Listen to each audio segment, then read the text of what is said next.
often the data that you load into R will not necessarily be tidy. It'll be shaped in some strange way, or there'll be a variable in a row, or there'll be something else going on. And so the first thing that you might need to do is reshape the data into the format that you'd like to have it in.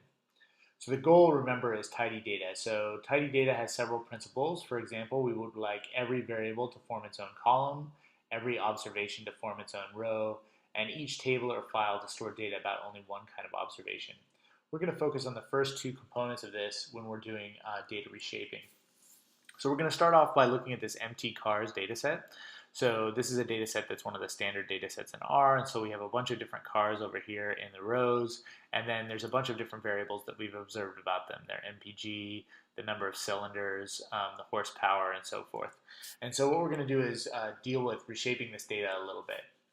So the first thing that we can do is we can melt the data set. And so when we're melting a data set, what we're going to do is we're going to pass the data frame that we have, MT cars, we're going to actually pass it to this melt function, and we're going to tell it which of the variables are ID variables and which of the variables are measure variables.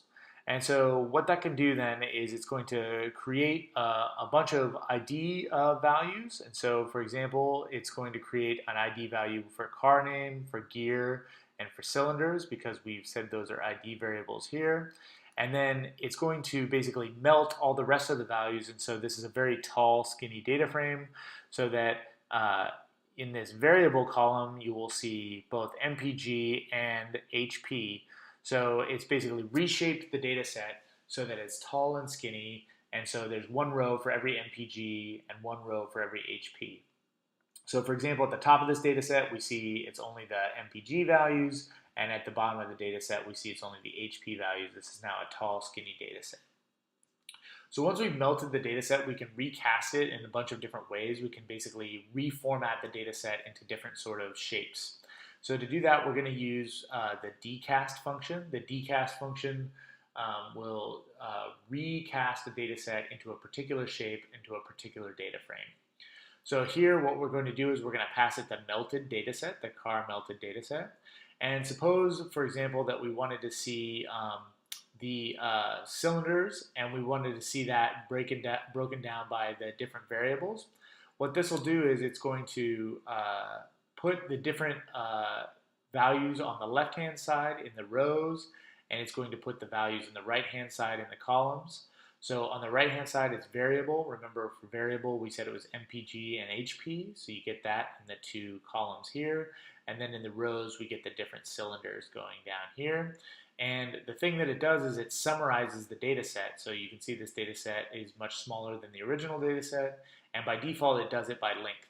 So what it says is that for 4 cylinders, we have 11 measures of MPG and 11 measures of horsepower. For 6 cylinders, we have 7 measures of MPG and 7 measures of horsepower, and so forth. We can also pass it a different function, a different way to summarize the data. So again, if we tell it to recast the data in this way, it will put cylinders in the rows and the variable in the columns. And then what we can tell it to do is take the mean for each value. So for example, now we can say for the 4-cylinder car, the mean miles per gallon is 26.66 and the mean horsepower is 82.64. Meanwhile, for an 8-cylinder car, there's a much lower mean miles per gallon and a much higher horsepower. And so what this is basically doing is it's taking the data set and re-summarizing it in different ways and reorganizing it in different ways. Another thing that you might want to do is average values within a particular factor. So this is a very common thing to do. So this is now looking at an insect sprays data set. So what we have now is different kinds of sprays. So in this case, the spray is A or B or C or D or E or F. And then it's the count of the number of insects that you see with that different spray. And so one thing that you might want to do is take the sum of the count of insects that you see for each of the different sprays. So to do that, what you could do is you could take the insect count variable and pass it to tapply, and you could say, I would like to tapply, that means apply along an index a particular function. So I'm going to apply to count along the index spray the function sum. what that's going to do is within each value of spray, it will sum up the counts, and so you get the sum for A and the sum for B and the sum for C. That's one very brief shorthand way of calculating those sums. Another way is what's called split, apply, combine. So you can imagine that what you want to do is you want to take the insect spray counts and you want to split them up by each of the different sprays. So you can do that with the split function in R, and what you end up now is with a list where you get the list of the values for A, the list of the values for B, the list of the values for C, and so forth. So that's the split part of the split, apply, combine. Then what you can do is you can apply to that list a function. So here we have the list of different values for each of the different sprays. And we can use lapply to apply across that list. So each element of the list, we're going to apply the sum. So again, we get the same values out. We've summed up the counts for A, summed up the counts for B, summed up the counts for C, and so forth. And now we actually have a list, but we may want to go back to a vector so that it's easier to manipulate in R. And so then we do combining. We basically unlist the list that we got when we did the apply after the split. One thing that will combine a couple of those steps together. So after you've taken the data and you've split it up, you can actually just use the sapply command, which will do both the apply and the combine components of the split, apply, combine. The plier package provides a nice interface for doing this sort of action in one step. So we take the insect sprays data set and we pass it to the function ddply. And then what we do is we say, okay, these are the variables that we'd like to summarize, and you have to use dot and then parentheses so that you don't have to use quotation marks around spray. Then you're going to say we want to summarize this variable, and how do we want to summarize it? We want to provide a sum. So basically we sum up the count of within that spray variable, and you get C here. The same sort of process has been applied, a split, apply, combine process. This is kind of nice because you can also use it to calculate the values and apply them to each variable. So for example, suppose you want to be able to subtract off the mean or the total count from the actual count for every variable. What you can do is you can actually calculate a spray sums variable that's the same length as the original data set.